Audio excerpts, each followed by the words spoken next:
রাজ্যে ইউসিসি লাগু করতে চাইছে বিজেপি সরকার, সেটা একেবারে নিশ্চিত। এখন বিষয়টা হচ্ছে এটা কিভাবে লাগু হবে।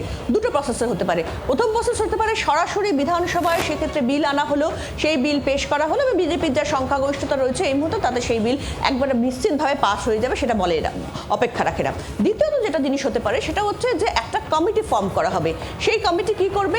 সেই কমিটি বিভিন্ন মানুষের কাছ থেকে কিন্তু কার্যত বিভিন্ন যখন তাদের যে মতামত, বিভিন্ন অর্গানাইজেশন, এটা ধর্মীয় হতে পারে, ধর্মীয় ধর্ম সাধারণভাবে যে অর্গানাইজেশনগুলো হয় সেই অর্গানাইজেশন হতে পারে, সরকারি হতে পারে, বেসরকারি হতে পারে, বিভিন্ন অর্গানাইজেশন বা ব্যক্তি বিশেষ হতে পারে, তাদের কাছ থেকে কিন্তু সেক্ষেত্রে সেই কমিটি তাদের মতামত চাইবে নির্দিষ্ট সময়ের মধ্যে। ঠিক যেমনটা উত্তরাখণ্ড কিংবা গুজরাটের ক্ষেত্রে কিন্তু করা হয়েছিল, জাস্টিস দেশাইয়ের নেতৃত্বে সেই কমিটি তৈরি হয়েছিল।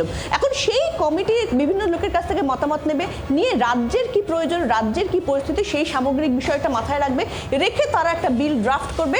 সেই কমিটির ড্রাফট করা যে বিলটা ইউসিসির যে মূল যে ভাবনা, সেই ভাবনাকে মাথায় রেখে সেই কমিটির ড্রাফট করা বিলটা বিধানসভায় আসবে এবং আসার পরে সেই বিলটা নিয়ে আলোচনা হবে এবং তারপরে সেই বিলটা পাশ হওয়া যাবতীয় যা যা প্রক্রিয়া আছে সেগুলো হবে।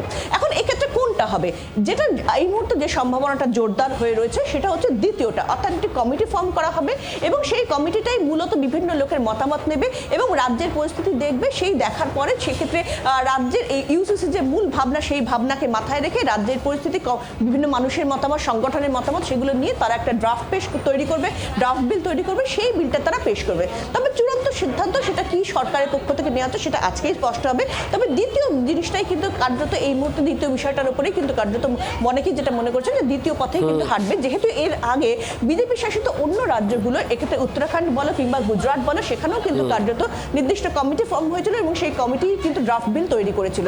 ফলে স্বাভাবিকভাবে কোন পথে হাঁটবে সরকার সেটা আজকে বিকেলের মধ্যেই চূড়ান্ত হয়ে যাবে। যদিও আমি তোমাকে জানিয়ে রাখি যে বিজেপির রাজ্য সভাপতি তিনি কিন্তু স্পষ্ট যেটা জানিয়েছিলেন ইতিমধ্যে, যে সেটা হচ্ছে যে এই যে বিল, সেই বিলের ক্ষেত্রে কিন্তু নিশ্চিতভাবে তোমাকে বলবো যে এক্ষেত্রে শিডিউল ট্রাইবদের জন্য যে নির্দিষ্ট নিয়মগুলো রয়েছে সংবিধানে, সেইগুলো কিন্তু অক্ষত থাকবে, অর্থাৎ এই বিলের আওতার বাইরে থাকবে, সেটা স্পষ্ট করেছিলেন।